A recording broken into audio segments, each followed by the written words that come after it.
Псалом 127. Пісня при наближенні до храму. Псалом Соломона. Якщо Господь не будує дому, даремно над ним трудяться будівничі. Якщо Господь не стерегтиме міста, даремно його охороняє сторож.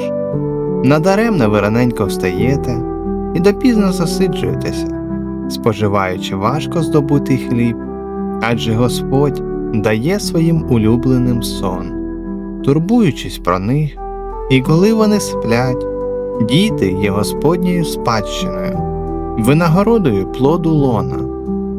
Що стріли у руці воїна, то діти в молодому віці. Щаслива людина, яка наповнила ними свій сагайдак.